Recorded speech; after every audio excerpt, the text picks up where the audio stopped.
Thank you for joining me for another episode of Ops Owners. I'm so pleased to have Melissa June here with me today. Melissa is the founder of Live Anyway, which is a nonprofit in helping women's survive. Man, let's start over. Let's start over. Let's start over. You're good. Thank you. Thank you for joining me for another episode of Ops Owners. I'm so pleased to have with me today Melissa June as a guest. Melissa is the founder of Live Anyway, the founder of Club Berkana, and she's also she's a creative director consultant for corporations to teaching how to tell stories and teaching brand. She is very, very good at what she does, and I'm just so happy to have you on today to talk about that and get in the background and just learn your processes and procedures about how you scale, like how you build. Thank you. It's great to be here. I really admire your work and all the things that you do. So I'm Thank you. excited to have a conversation with you today. Absolutely. Well, tell me a bit about your background and go into as much detail as you'd like about how you got started in this kind of direction with consultancy and helping brands grow.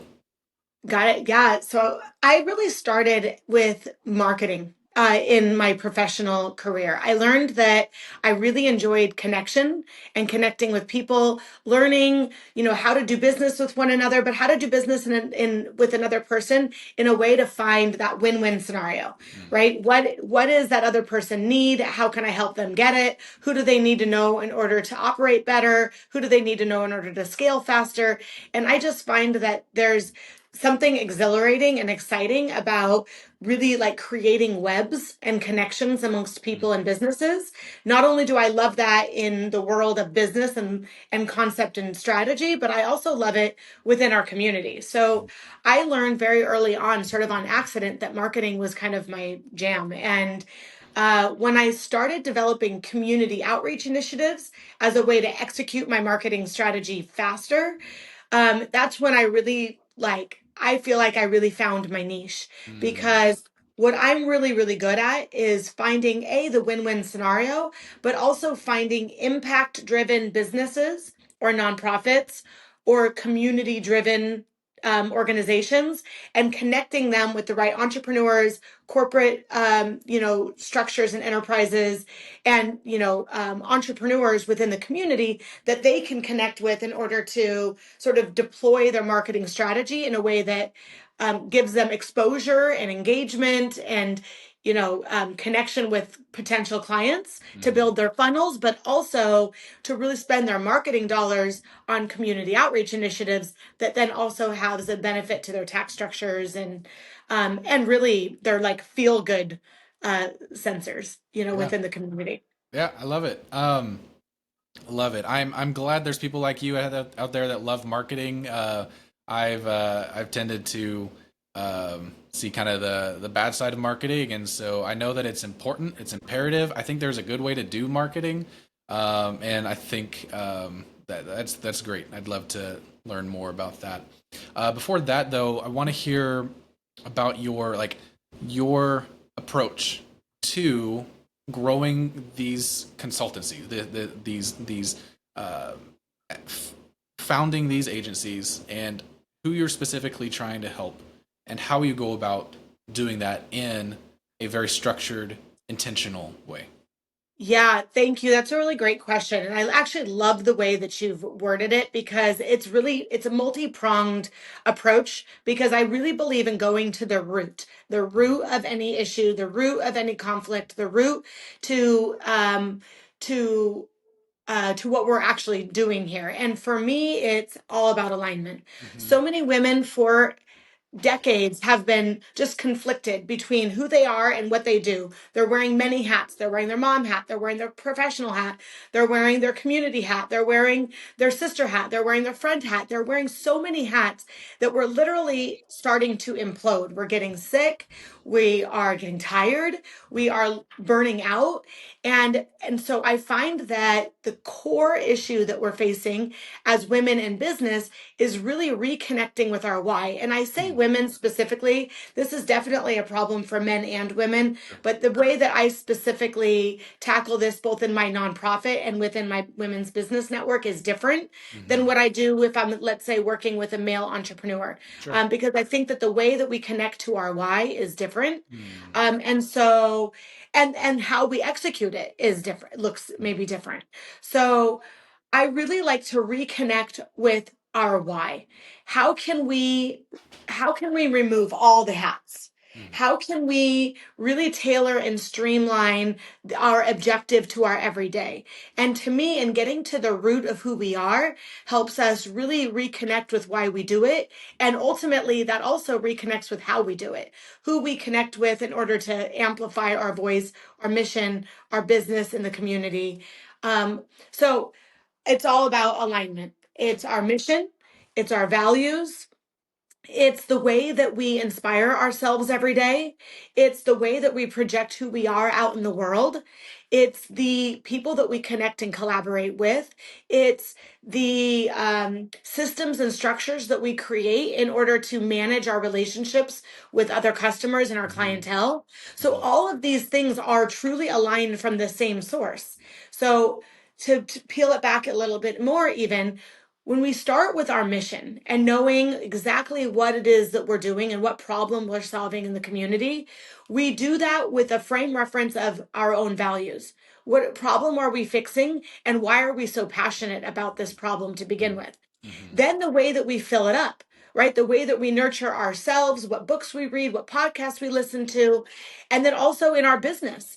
What is the systems and what are the structures that we've developed inside of our business, our HR, right? In order to constantly foster and fuel and nurture the people within our business in order to be aligned with that mission and those Yeah. values. Yeah. And then again, the community outreach and the collaborations. Who are we connecting ourselves with? Who are we attaching ourselves to? What complementary businesses can we nurture and relationships can we nurture in order to grow and scale our business in the community, as well as our people within our business, as well as ourselves? So again, this alignment model really starts at the most fundamental root, and that's within ourselves. That's my nonprofit. And then it's how do we do that on a larger scale with one another and then with our business, in our communities. How do you, and maybe your approach is different, like you said, whether it's a female client or a male client, like you're talking about really, really deep internal um, motivators. So how, and you said earlier that a lot of like you're seeing these kind of a common thread for specifically women in business, or maybe not within business, but like all of these identities, all of these hats. So like all of these hats might portray different identities. How do you practically drill down to such a deep personal level? Yeah. Because that sounds like it takes time to do. Yeah, it does. And I have a handful of personality tests, business tests that I have a client of mine take before we even meet for our vision building session. Because what I found is that even when I go into vision building, which my specialty is in vision building, Yeah. my real like differentiator is the fact that I am such a visionary. And Hmm. so I can figure out where you're limiting yourself or where you're stuck Hmm. within 90 minutes. And that's the Love reason it. why my vision building is so powerful. With that said, before we even get into that, I already have a general vision of where I think you need to be Hmm. based on your wealth dynamics, based on your working genius, based on all this host of testing that I have you take before you come in, so that we can really hone in on not only what you're doing because out of survival mode it's what you've always thought that you had to do, but then if as we learn how to delegate, what roles and responsibilities are best delegated, not just easiest delegated. And I think that that's a big mistake that a lot of CEOs and entrepreneurs make, is that they tend to hire out what the role is that's easiest to replace, as Hmm. opposed to the role that they are least likely thriving in. So it's really, and then also we tend to hire based on who we like, Yeah. which is also who is like us. Mm, So once we have a different frame of reference on how we hire and how we really expand our team, which I think because of my experience with EOS, because of my experience with strategic coach, because of my like decades of experience just investing in myself as a leader and an entrepreneur, I'm able to now bring that to my clients and say, okay, how about you might want to be connected with this program? You might want to mhm, actually read this book. You might want to listen to that podcast.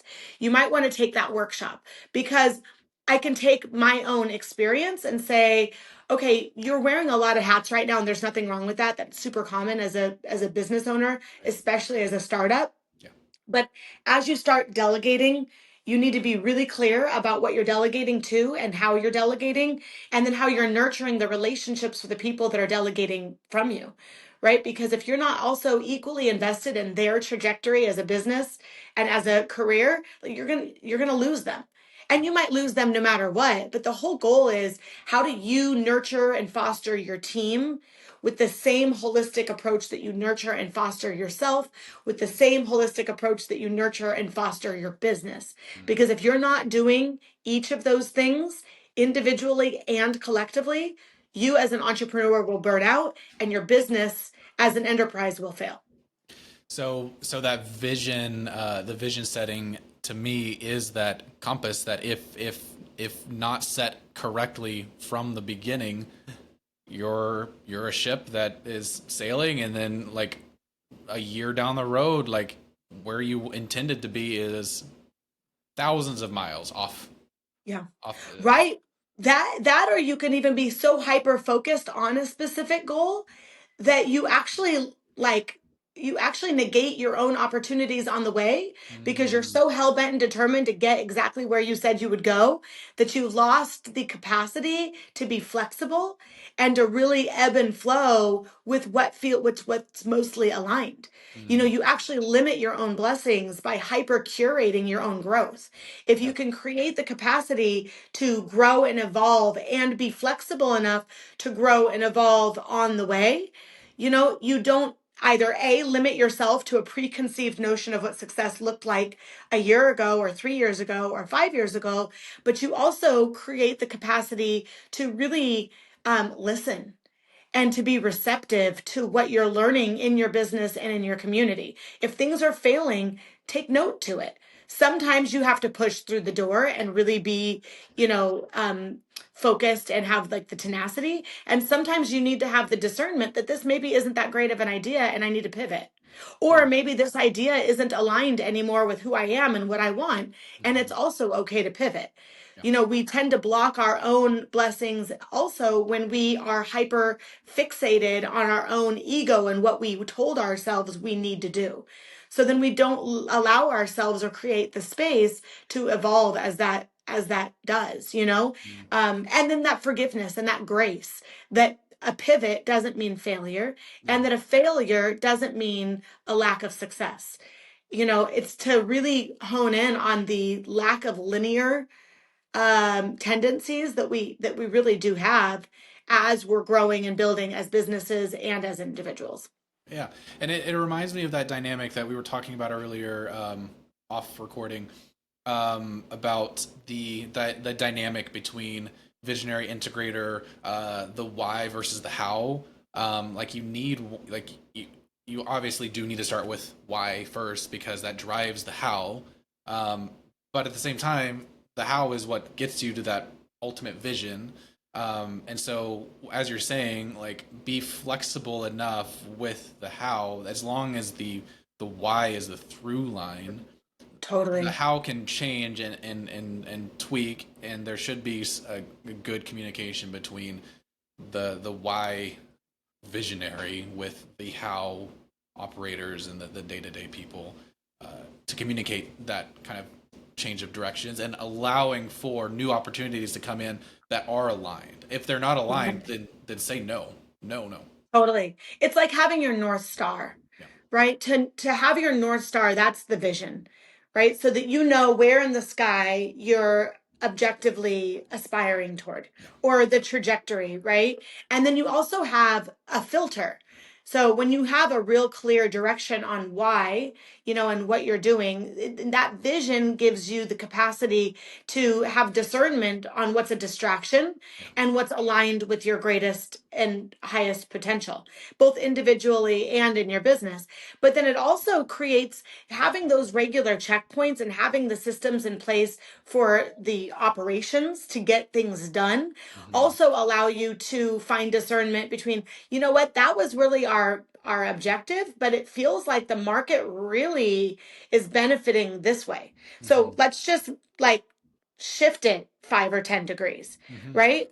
It doesn't always have to be a full 180. We think of pivots and we think of someone who's just had to burn it down and start completely over. My goal now at this stage of my life and in my career is to build something that doesn't have to be burned down.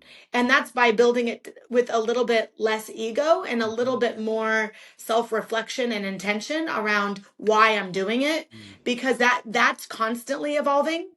And then that means that I'm only shifting 10, 15, 20 degrees and not having to turn all the way around. And that just creates so much less friction and resistance, and allows for so much more flow. And I think that that's what we're all craving in business. That's the struggle of entrepreneurship, is the ups and downs and the roller coaster of entrepreneurship. This is working, that's not working.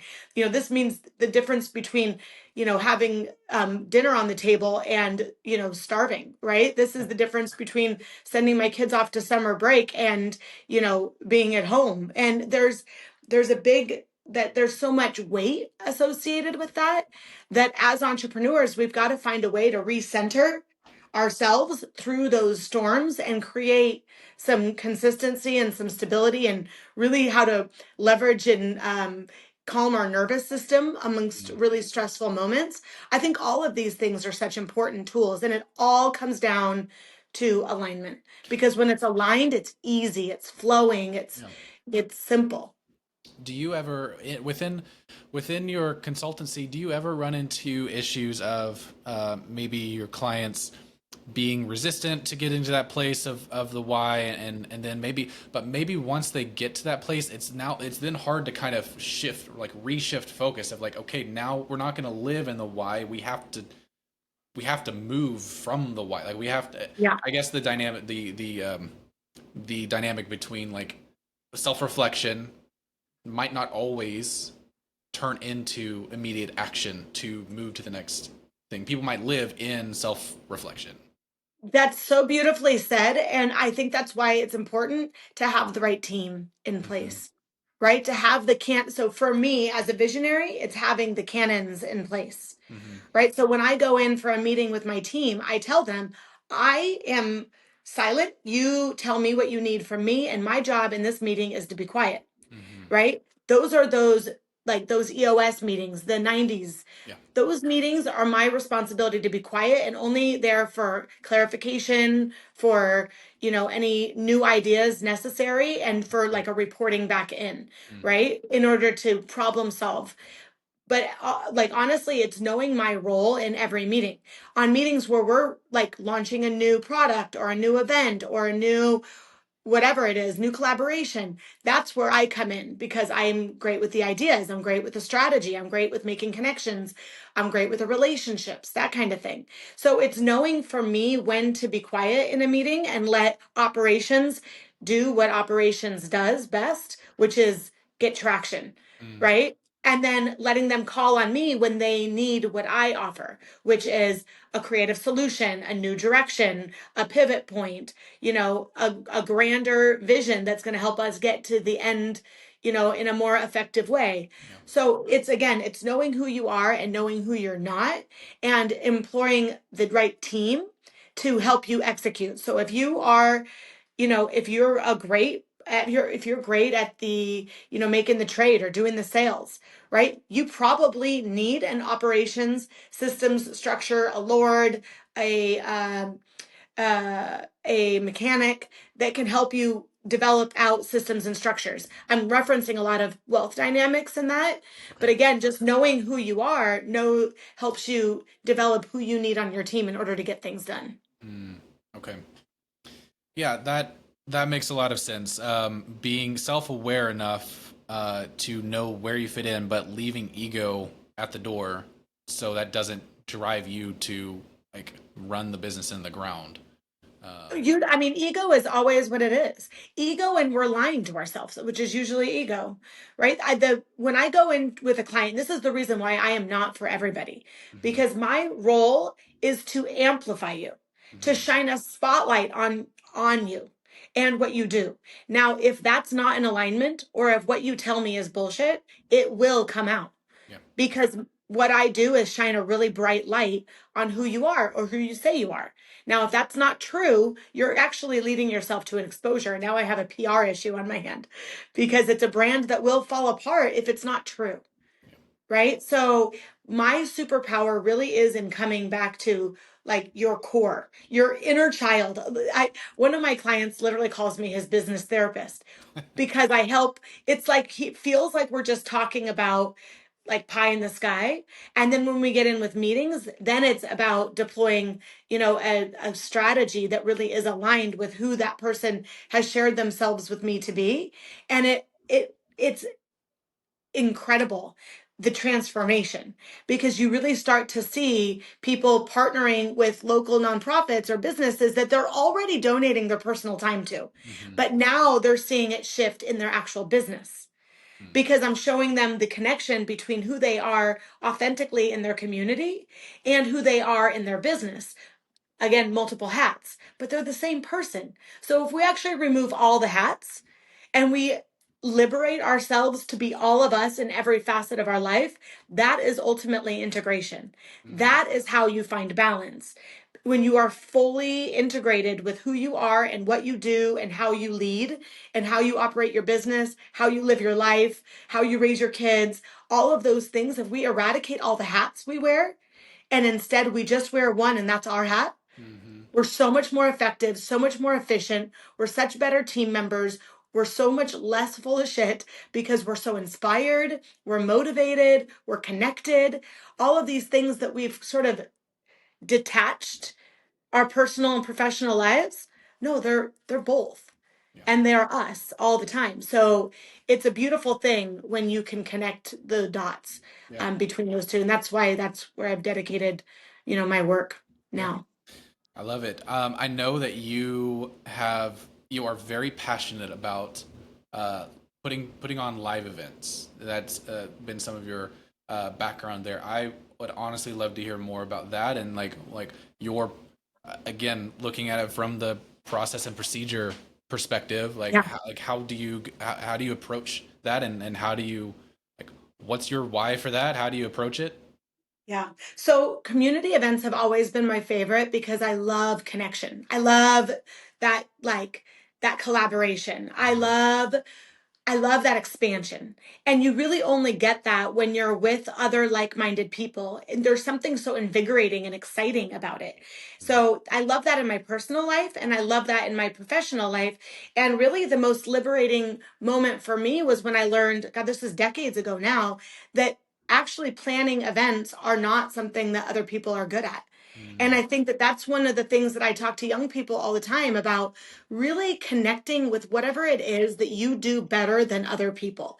And one of the things that I do better than most people is curating an experience where people are inclined to really connect on a deeper level, where this is more than business. And how do I do that? I have a whole process for how I build every single event, whether it's a corporate event or a wellness event.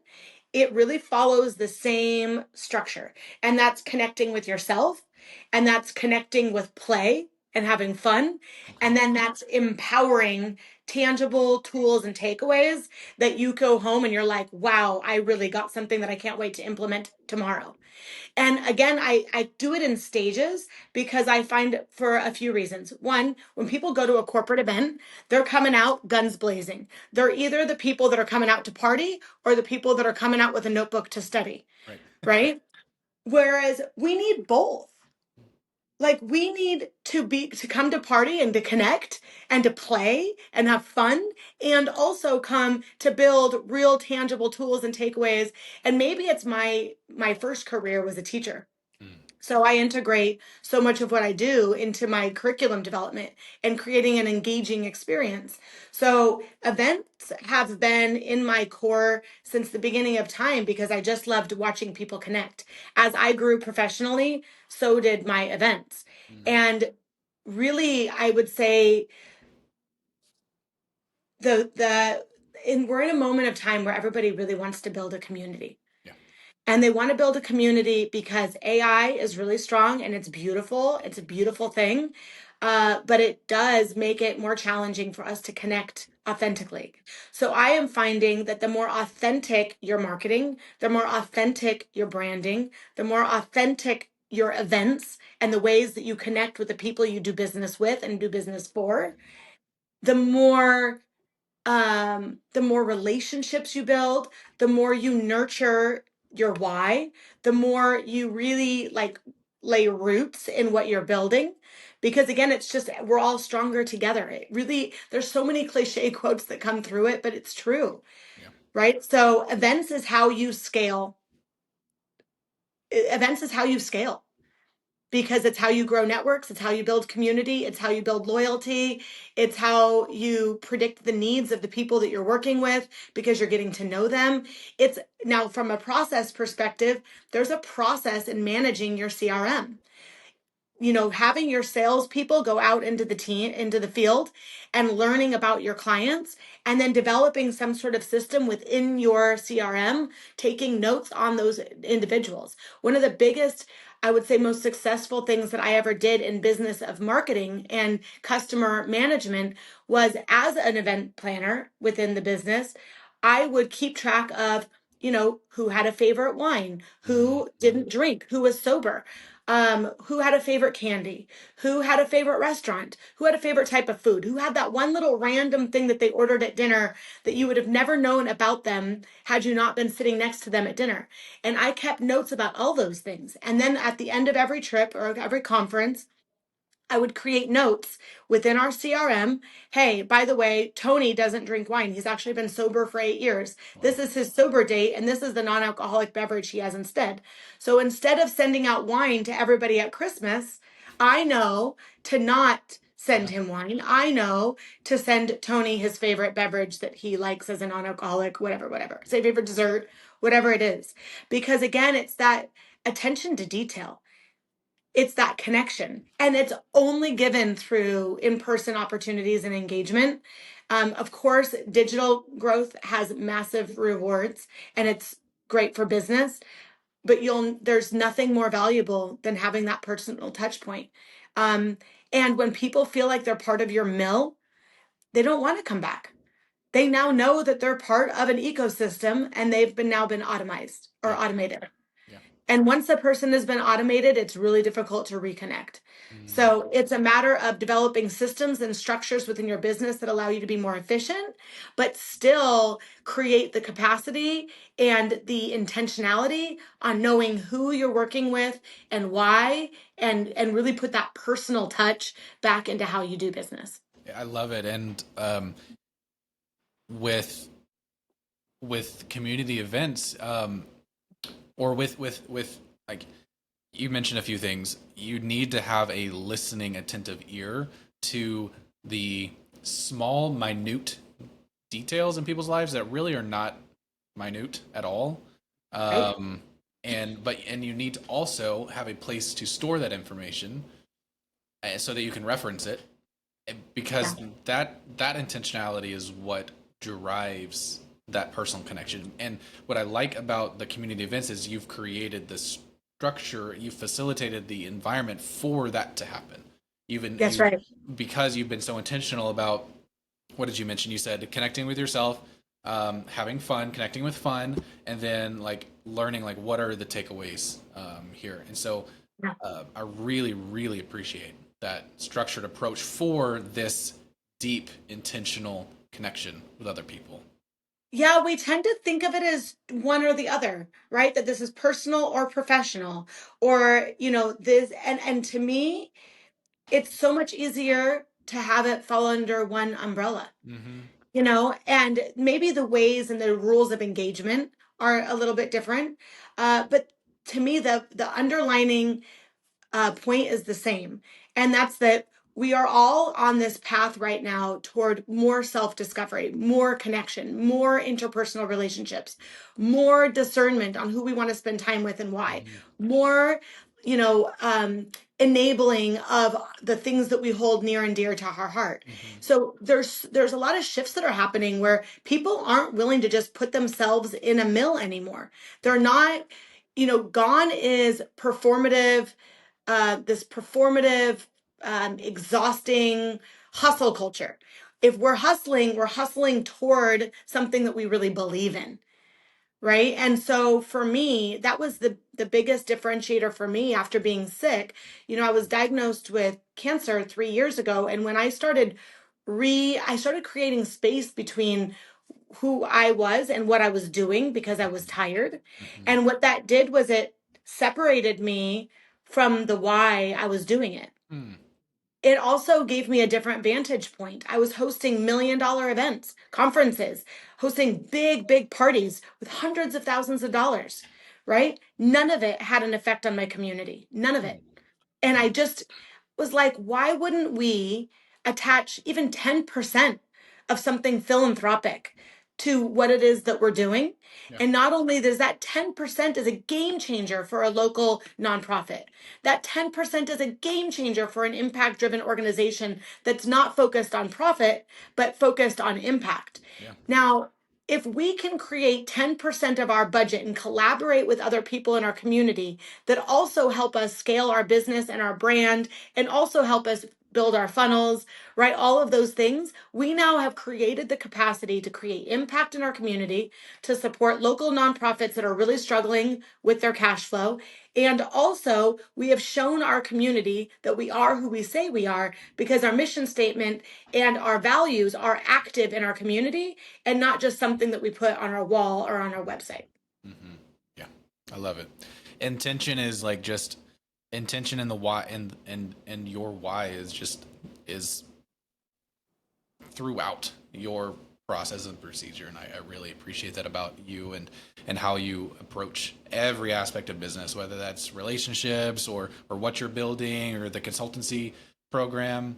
Yeah, I love it. I love it. I love it. Thank you. Yeah. Thank What? you. And I appreciate all that you do. I mean, I feel like I love the mind of an ops person. Now, and I have been in ops, but when I was in ops, I learned how to do it, but I learned it was exhausting for me. Yeah. Which I think is the reason why I really appreciate ops more than most marketers do or salespeople do, because we are fundamentally opposed, right? Like and so but that's such a beautiful thing. And so when you can like really collaborate well across your team and know that each role has its place and it really does help us run our businesses better, it's beautiful. So I have learned that systems are not a scary word. Structures is not something that should give me hives or make me feel claustrophobic, right? That I can be a free bird with all my ideas and strategy.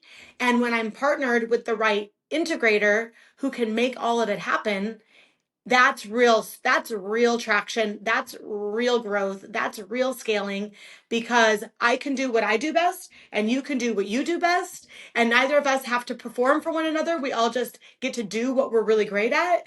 And to me, that's such a beautiful thing that I wish more people could see and get to, so that they would enjoy their work a little bit better. Yeah, I think it's just a communication barrier Yeah. at the fundamental level. It's like we're Yeah. every on both sides of the aisle. You're trying to accomplish the same thing. You want a flourishing, growing business that everybody's proud of, and so everybody has different approaches about how to get there. It's just a matter of, can we communicate in a well enough way to both sides be aligned to accomplishing Yeah. that goal in their very specific God given way to accomplish those goals. Yeah. Yeah. Yeah. What's I love it. next? Like what's next for you and the consultancy? Like what exciting vision do you have, and maybe any current obstacles you're trying to overcome with that? Yeah, I have really learned what I'm most excited about right now is where my consulting is really getting so much more tailored to content creation, creative design and direction, and production. Mm. I've learned that I really love the connection with others as they're showcasing and speaking about their brand and their business. Mm. So, working in podcasting gave me so much experience Mm. in just how to help people be in front of the camera Mm-hmm. to communicate who they are in a more authentic way.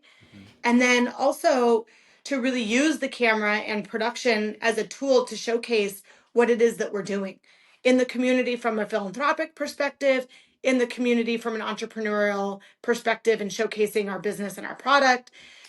For me, it's in collaborations right now. Mm. So it's collaborating with entrepreneurial women on supper clubs, it's collaborations and partnerships with products and services catered to women going through breast cancer. Mm-hmm. Those events are thriving right now, just in person, coffee clubs and supper clubs and cannabis clubs and dance clubs. I mean, all these different things that we're really bringing about from a wellness perspective is really helping me grow my business in the world of health and well-being, which I think is really fun and beautiful. That's awesome. Yeah. Melissa, I really appreciated having you on. Where can listeners go to get connected with you and find out more about how you specifically help? Yeah, so I'm on everything at meljune.com. So website www.meljune.com. Social medias meljune, DOTCOM. Love it. Love it. Yeah. Thank you. Really appreciated you being here and getting to know a bit more about your background. I knew some of it, and that's why I love podcasting is I get the opportunity to like really do a deep dive into your background and what makes you tick. So Yeah, this is fun. amazing.